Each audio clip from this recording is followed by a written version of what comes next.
ایک نیک شخص کے گھر کی دیوار اچانک گر گئی۔ اسے بڑی پریشانی لاحق ہوئی اور وہ اسے دوبارہ بنوانے کے لیے کسی مزدور کی تلاش میں گھر سے نکلا اور چوراہے پر جا پہنچا۔ وہاں اس نے مختلف مزدوروں کو دیکھا جو کام کے انتظار میں بیٹھے تھے۔ ان میں ایک نوجوان بھی تھا جو سب سے الگ تھلگ کھڑا تھا۔ اس کے ہاتھ میں ایک تھیلا تھا۔ اس شخص کا کہنا ہے کہ میں نے اس نوجوان سے پوچھا، کیا تم مزدوری کرو گے؟ نوجوان نے جواب دیا، ہاں۔ میں نے کہا، گارے کا کام کرنا ہوگا۔ نوجوان کہنے لگا، ٹھیک ہے، لیکن میری 3 شرطیں ہیں۔ اگر تمہیں منظور ہوں تو میں کام کرنے کے لیے تیار ہوں۔ پہلی شرط یہ ہے کہ تم میری مزدوری پوری ادا کرو گے۔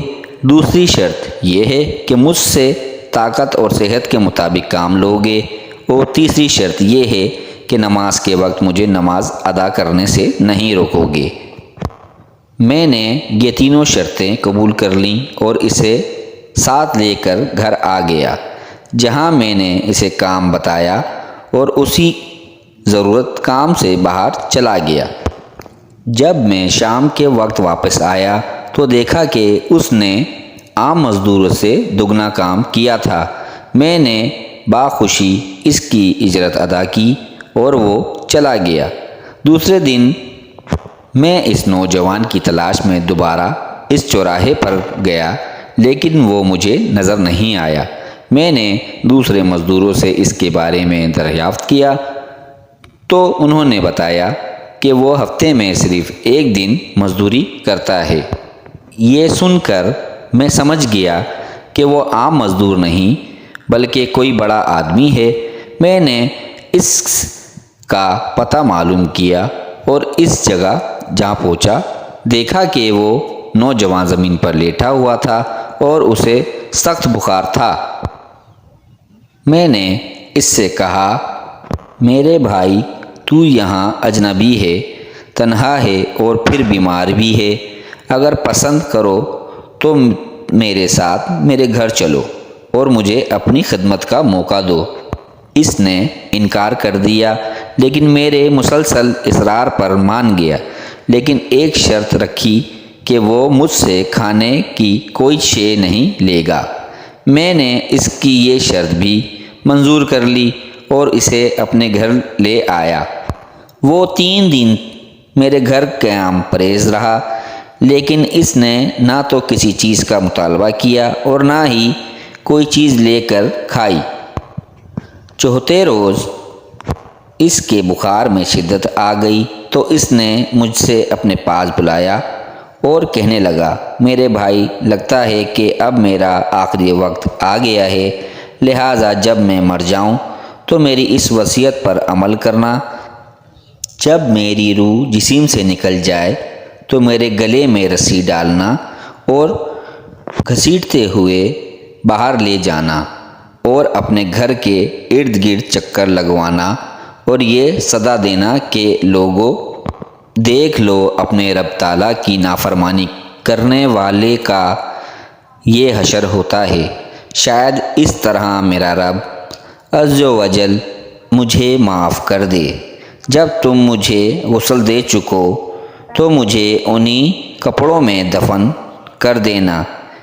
پھر بغداد میں ایک خلیفہ ہارون رشید کے پاس جانا اور یہ قرآن مجید اور انگوٹھی انہیں دے دینا اور میرا پیغام بھی دے دینا کہ اللہ عز و جل سے ڈرو، کہیں ایسا نہ ہو کہ غفلت سے اور نشے کی حالت میں موت آ جائے اور بعد میں پچھتانا پڑے، لیکن پھر اس سے کچھ حاصل نہ ہوگا۔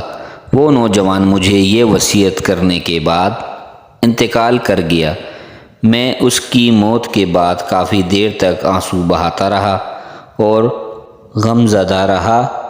پھر نہ چاہتے ہوئے بھی میں نے اس کی وصیت پوری کرنے کے لیے ایک رسی لی اور اس کی گردن میں ڈالنے کا قصد کیا تو کمرے کے ایک کونے سے ندا آئی، کہ اس کے گلے میں رسی مت ڈالنا۔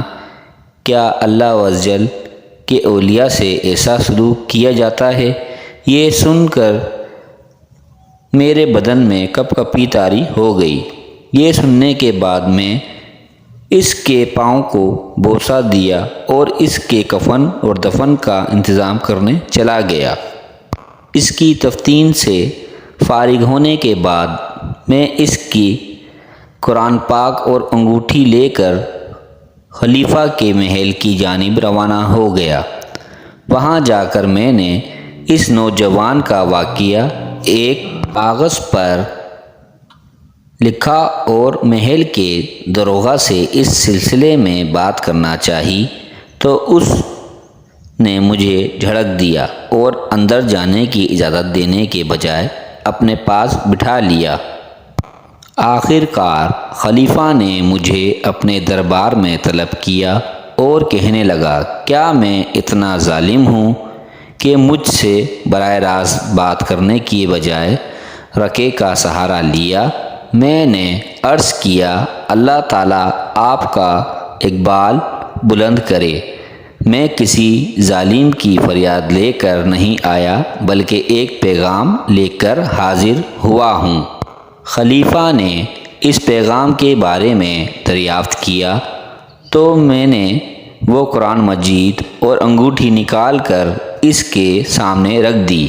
خلیفہ نے ان چیزوں کو دیکھتے ہی کہا، یہ چیزیں تجھے کس نے دی ہیں؟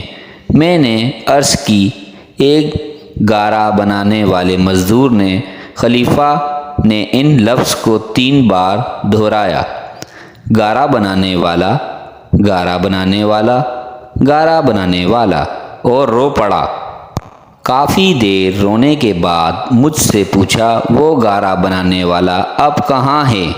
میں نے جواب دیا، وہ مزدور فوت ہو چکا ہے۔ یہ سن کر خلیفہ بے ہوش ہو کر گر گیا اور عصر تک بے ہوش رہا۔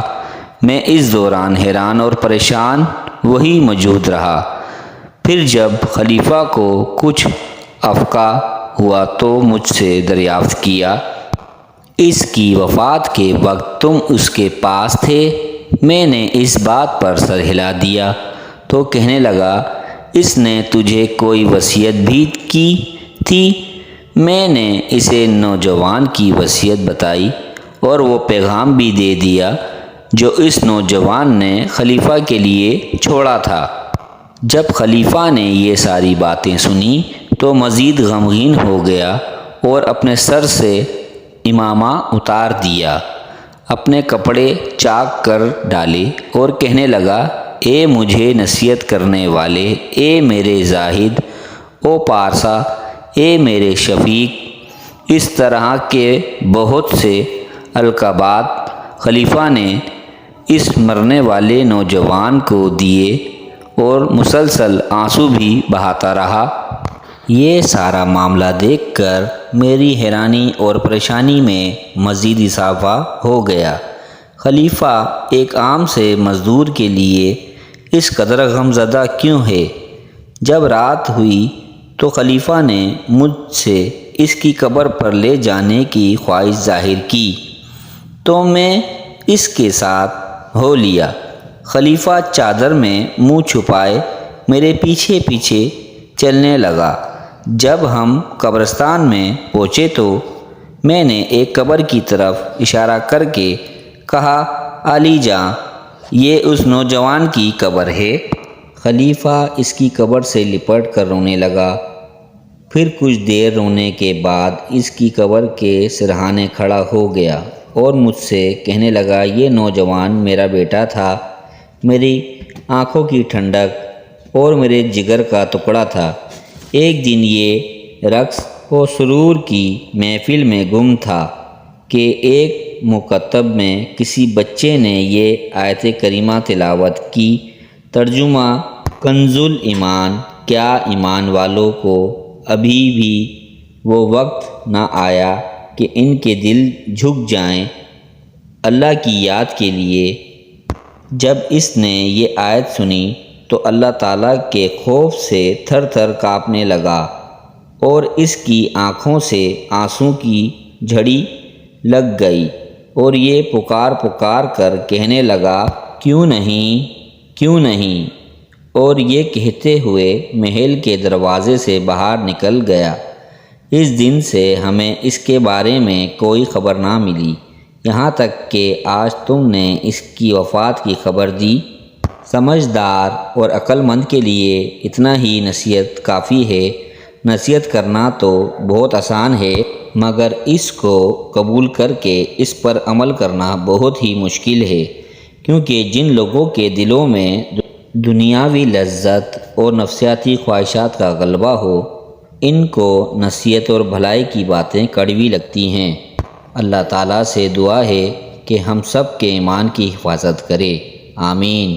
میرے چینل کو سبسکرائب، لائک، شیئر اور کمنٹس لازمی کریں۔ نئی ویڈیو کے ساتھ دوبارہ حاضر ہوں گے، جب تک کے لیے السلام علیکم ورحمۃ اللہ وبرکاتہ۔